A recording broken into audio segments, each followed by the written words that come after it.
The midday sun beat down on the bustling marketplace, a symphony of hawkers' calls and chattering crowds filling the air in Singapore.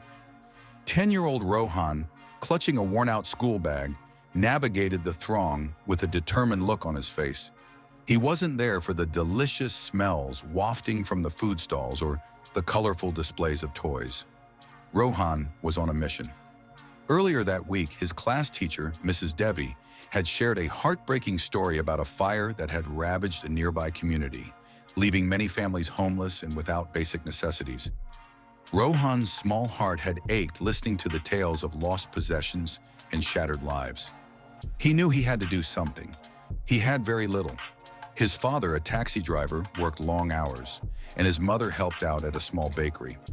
Pocket money was a rare treat, but Rohan had been diligently saving the small amount he received, coin by coin, for a new set of watercolor paints he had been longing for. Now, standing amidst the vibrant chaos of the marketplace, Rohan spotted a makeshift donation booth set up by volunteers collecting aid for the fire victims. He walked towards it, his small hand tightening around the few crumpled notes and coins in his pocket. A kind-faced woman with tired eyes smiled at him. "Hello, young man. Can I help you?" Rohan, a little shy but resolute, looked up at her. "Auntie," he began, his voice barely above a whisper. I heard about the fire, and I wanted to help." He opened his palm, revealing his meager savings. "This is all I have." The woman's smile softened. She knelt down to his level, her gaze filled with warmth. "Oh, Beta," she said gently. "This is very kind of you. Every little bit helps." As Rohan emptied his palm into the donation box, a wave of unexpected emotion washed over him. It wasn't sadness for his lost dream of new paints, but a quiet sense of fulfillment. He had something, however small, and he had chosen to share it with those who had lost so much more. Just then, a group of older boys from his school passed by, laughing loudly.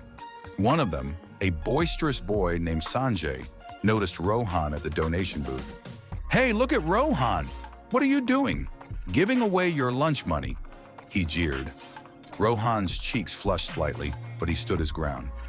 "They need it more than I do, Sanjay," he said simply. Sanjay and his friends exchanged amused glances.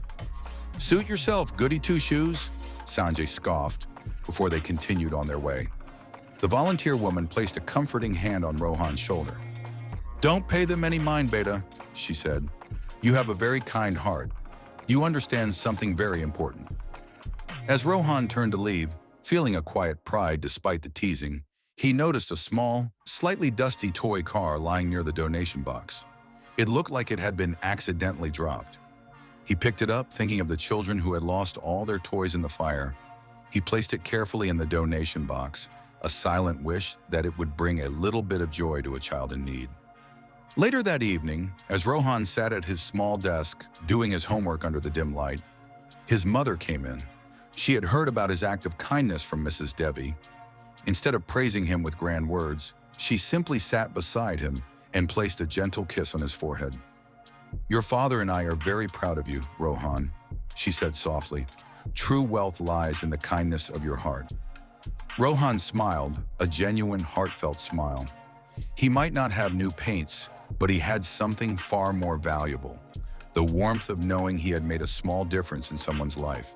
He understood then that humanity wasn't about grand gestures, but about the small acts of empathy and compassion that connected us all. Moral of the story: true wealth lies not in material possessions, but in the kindness and compassion we show towards others. Even the smallest act of generosity can bring hope and comfort to those in need.